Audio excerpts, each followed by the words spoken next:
Tonight, let's drift together into a world lit not by harsh electric light, but by oil lamps flickering against ancient stone.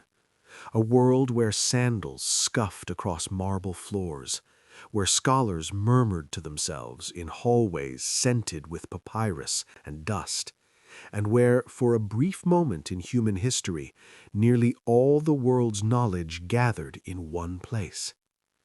Tonight, we're sinking slowly, gently into the story and the mystery of the Great Library of Alexandria, a place so legendary that even its ruin has become a symbol of curiosity, of memory, and of everything humanity can lose when flames touch ideas. But before the tragedy, before the stories of fire and destruction, there was a dream dreamt by kings, shaped by scholars, and kept alive by generations who believed knowledge could make the world whole. So lie back, soften your breath, and let's travel not through space, but through time. Back to a bustling Mediterranean shore, back to a new city shimmering in the sun, and back to the birth of Alexandria. As you settle deeper, imagine the vast expanse of time unfolding like a gentle wave, carrying us across centuries to that pivotal moment. Feel the warmth of the Egyptian sun on your skin, the faint salt in the air from the sea, and the quiet anticipation of something extraordinary about to begin. The City of Light. The story begins in 331 BCE. Imagine the coastline of northern Egypt, warm winds blowing across the delta, fishermen pulling nets from quiet waters, and far off, a swirl of construction rising from the sand. The Macedonian conqueror Alexander the Great stands overlooking the coastline. He wasn't known for staying still, but Alexandria was different. He wanted a city that would outlive him, a city of trade, culture, and brilliance, a lighthouse of civilization. Legend has it that Alexander himself chose the site after a prophetic dream where the poet Homer appeared to him reciting verses that hinted at this very location. Whether true or not, it adds a layer of mythic wonder to the founding. He took a staff, drew a map into the sand, outlining the streets, the harbors, and the grand avenues, and declared, "Here we will build greatness." And from that outline in the dust, Alexandria was born. The city was designed with wide, grid-like streets, a stark contrast to the winding paths of older settlements.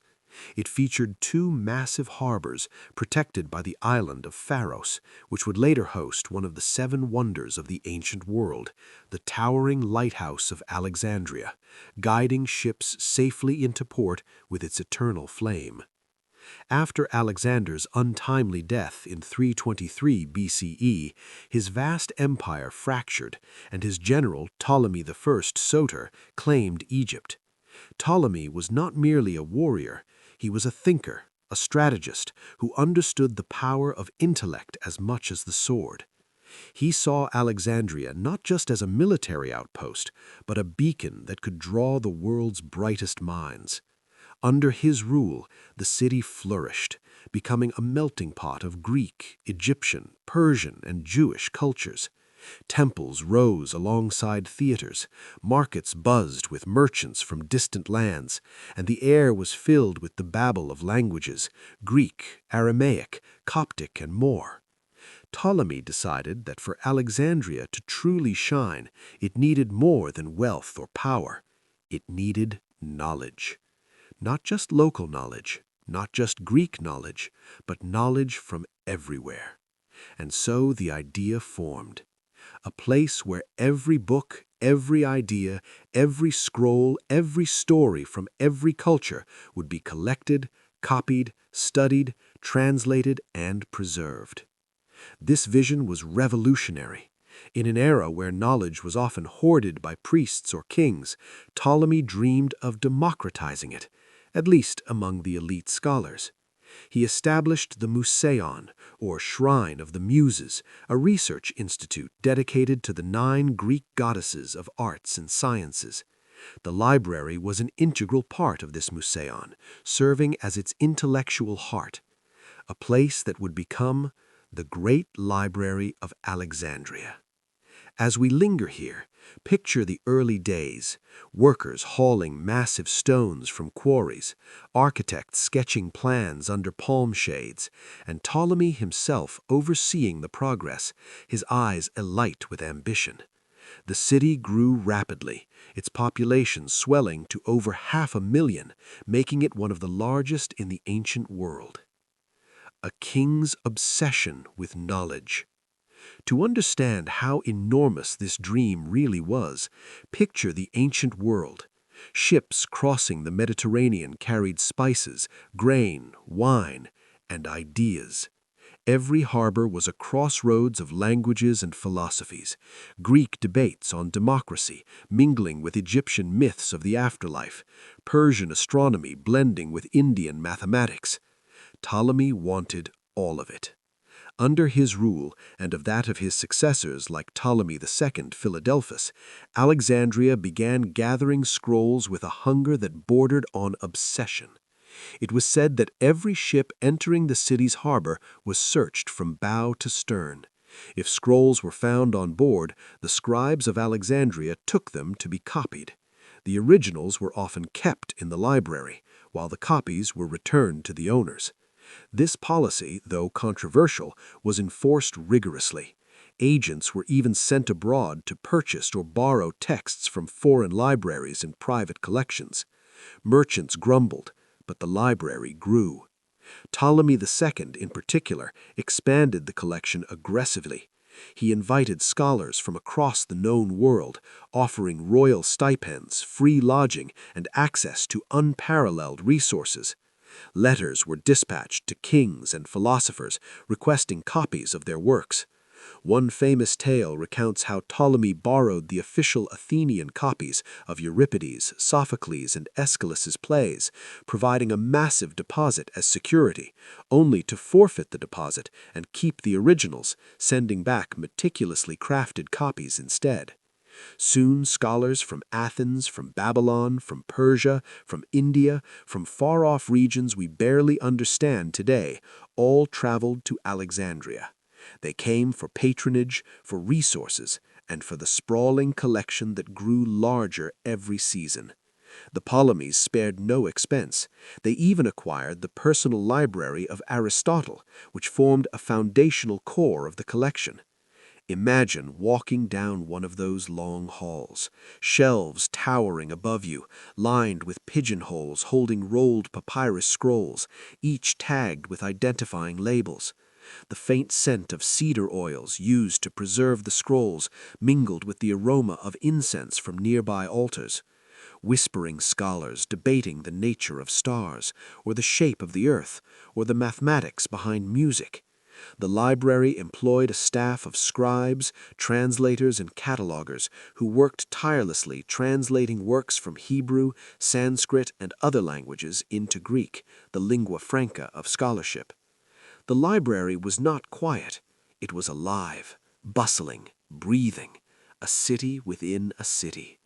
Voices echoed softly, discussions on ethics from Plato's dialogues, recitations of Homer's epics, or heated arguments over Hippocrates' medical theories. The atmosphere fostered collaboration.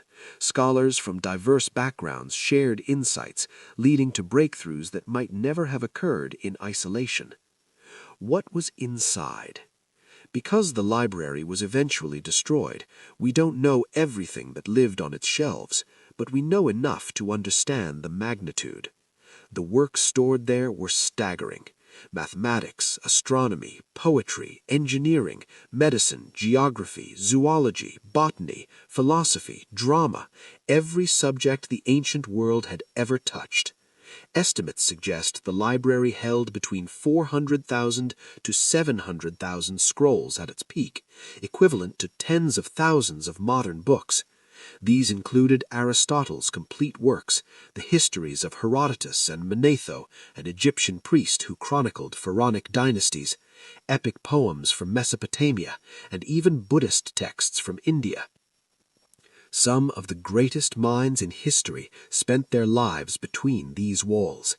Euclid, the father of geometry, taught here, crafting theories still taught in schools today. His Elements compiled centuries of mathematical knowledge into a systematic treatise using axioms and proofs that laid the foundation for deductive reasoning. Eratosthenes, a librarian who calculated the circumference of the earth with simple sticks, shadows, and brilliant logic, and came shockingly close to the true number. As chief librarian, he also created the first world map, dividing the earth into climates and meridians, and coined the term geography. Herophilus and Eratosthenes, pioneers of anatomy who studied the human body with methods centuries ahead of their time. Herophilus identified the brain as the seat of intelligence, distinguished nerves from blood vessels, and performed dissections that advanced understanding of the nervous and circulatory systems. Eratosthenes theorized about the heart's role in pumping blood, foreshadowing modern cardiology.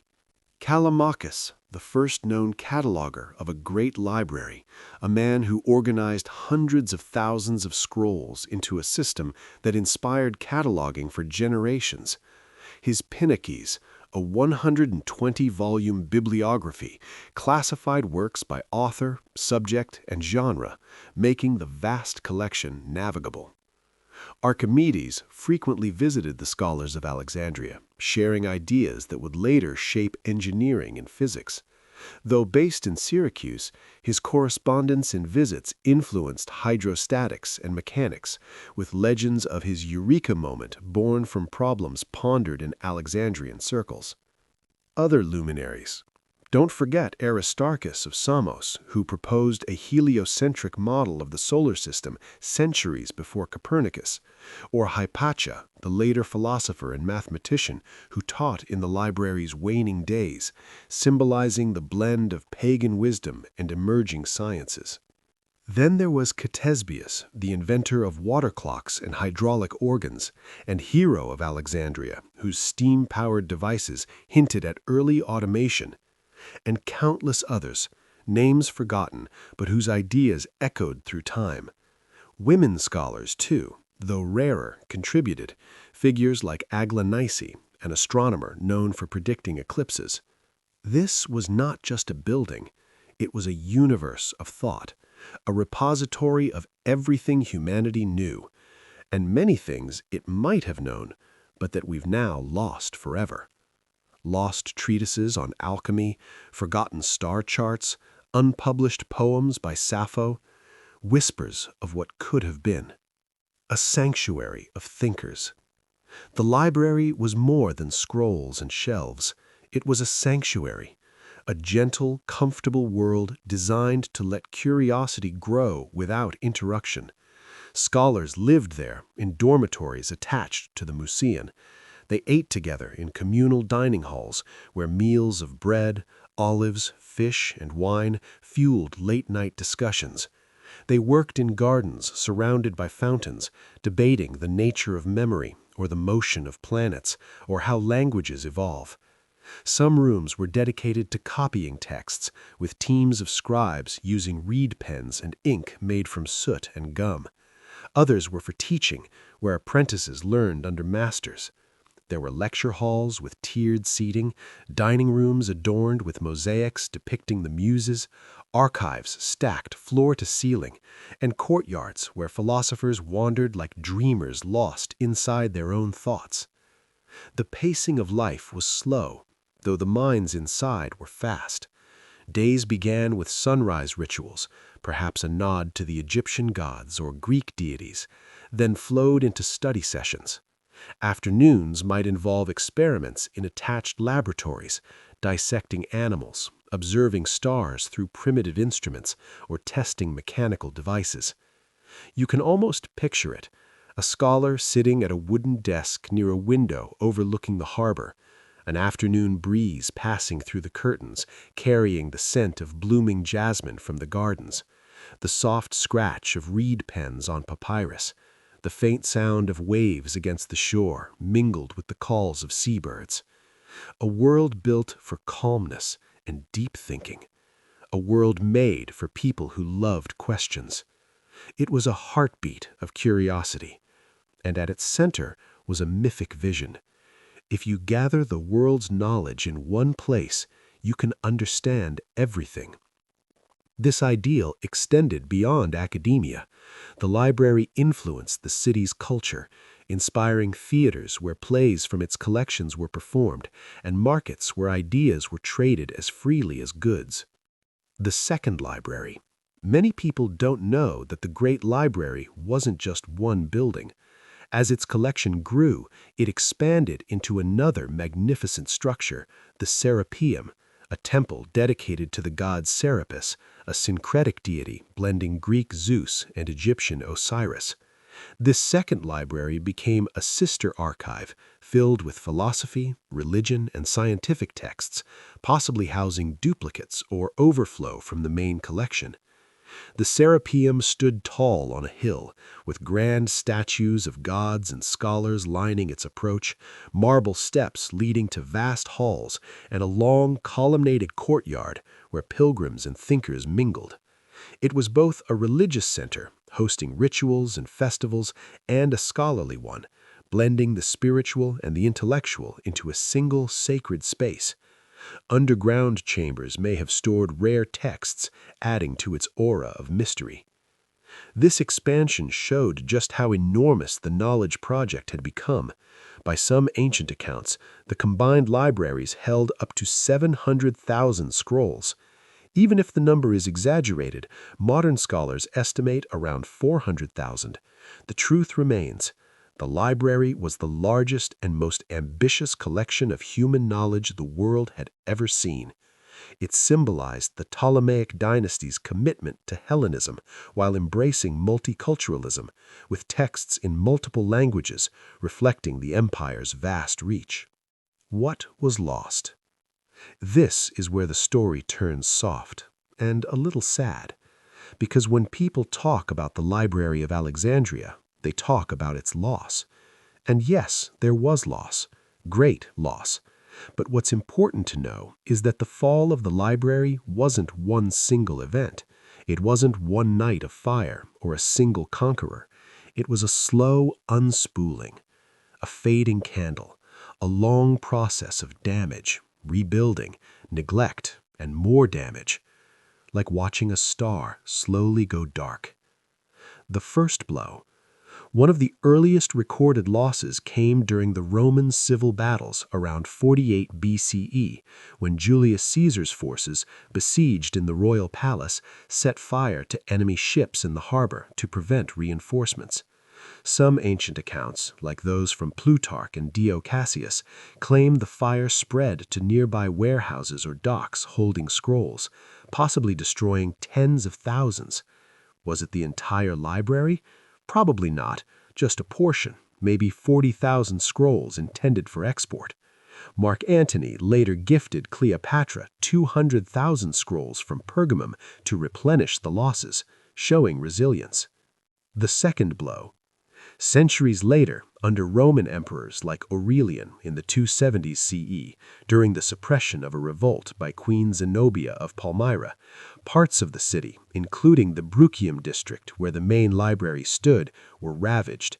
Funding waned as political shifts favored Constantinople. Scholars left for other centers like Athens or Rome. New texts stopped arriving and maintenance faltered. Knowledge starved. The third blow. During the 4th century, conflicts between pagan traditions and rising Christian powers culminated in 391 CE, when Patriarch Theophil, under Emperor Theodosius I's edict against paganism, led mobs to destroy the Serapeum. The temple was demolished, its statues smashed, and its library likely looted or burned. This event marked a symbolic shift as pagan religions supplanted older ones. though some scholars argue the Serapeum's collection was smaller and already diminished. The final fade. By the time the Arab conquest under Khalid Omar reached Alexandria in 642 CE, the once mighty library was already hollowed out. A persistent myth claims Omar ordered the remaining books burned, reasoning that if they agreed with the Quran, they were redundant, if not heretical. However, this tale emerged centuries later and is widely debunked by historians as propaganda. What is certain is that by this period, the library was already gone, not in flames, but in absence, in silence, in forgetting.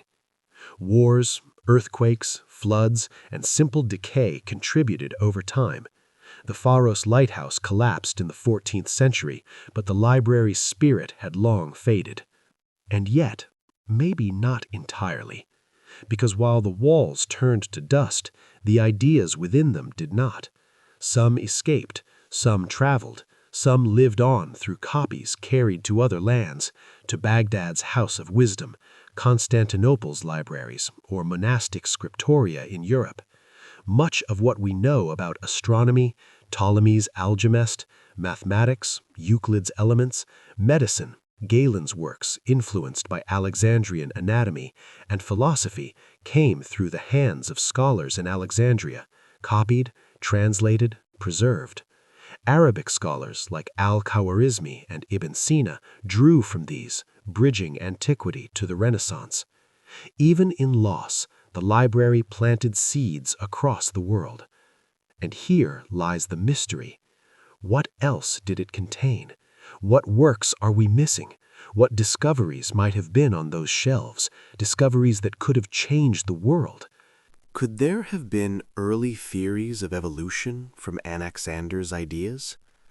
Lost plays of Sophocles or Aeschylus?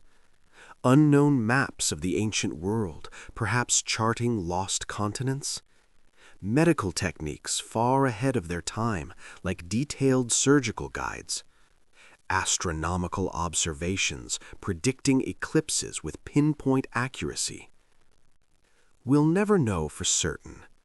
But the very idea stirs something deep inside us, something both wistful and inspiring, because the library's story is not just about loss, it's about possibility, about how fragile knowledge is, yet how resilient the human quest for understanding remains.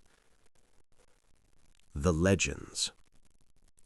Over centuries, myths grew around the lost library, weaving tales that blend fact with fantasy. Some claimed secret rooms still lie beneath Alexandria, filled with scrolls untouched by time, hidden in catacombs or submerged under the harbor. Modern archaeologists have explored ruins, finding remnants of the Mausoleum, but no vast trove. Others imagined underground tunnels storing forbidden texts, esoteric knowledge on alchemy, astrology, or ancient technologies. Stories persist of the Hermetic corpus, mystical writings attributed to Hermes Trismegistus, supposedly preserved from Alexandrian origins. A few believed that a handful of scholars fled with bundles of scrolls, heading south into Africa to Ethiopian monasteries, east into Persia where Zoroastrian libraries awaited, or north into the Mediterranean islands, carrying knowledge that may still lie hidden in forgotten archives or private collections. These are legends, yes, but legends born from longing. Because deep down, we want to believe that not everything was lost, that some part of the library still whispers in the shadows of history. Even today, divers explore Alexandria's sunken ruins, unearthing statues and artifacts that hint at buried secrets.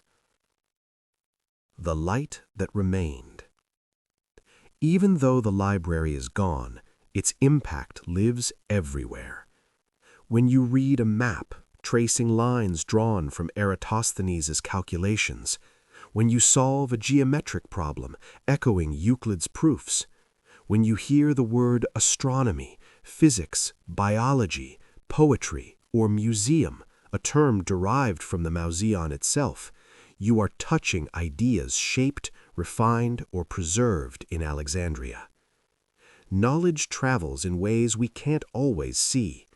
Byzantine scholars copied texts that survived to influence the Islamic Golden Age, which in turn preserved them for medieval Europe. Without Alexandria, the works of Aristotle might have vanished entirely. A destroyed scroll still becomes a seed if a student carries its ideas forward. A burned library still becomes a lantern if its memory inspires new ones. And in 2002, on the shores of the same ancient city, a new library opened, the Bibliotheca Alexandrina, built as a tribute to what once was and what knowledge can still become. Designed like a rising sun, it houses millions of books, digital archives, museums, and planetariums, fostering global collaboration in the digital age. It isn't a replacement. Nothing could replace the original. But it is a promise that humanity still values curiosity, still cherishes learning, still believes in storing wisdom for future generations, now enhanced by technology that Ptolemy could only dream of. A soft ending. What the library teaches us. As we drift toward the end of our story tonight, let's rest with one final thought. The Library of Alexandria wasn't powerful because of its building. It was powerful because of its purpose. It was a home for wonder, a sanctuary for questions, a place where humans dared to imagine that knowledge could be gathered, shared, and preserved, not for kings or warriors, but for everyone. In its heyday, it represented the pinnacle of human aspiration, to collect the sum of experience and use it to illuminate the unknown. Its loss reminds us of impermanence, urging us to protect knowledge against ignorance, conflict, and time. And even though the walls are gone, the dream remains. Every time you read a book, scrolling through pages or screens, every time you learn something new, sparked by a podcast or conversation, every time you listen to history as you fall asleep, you keep the spirit of Alexandria alive.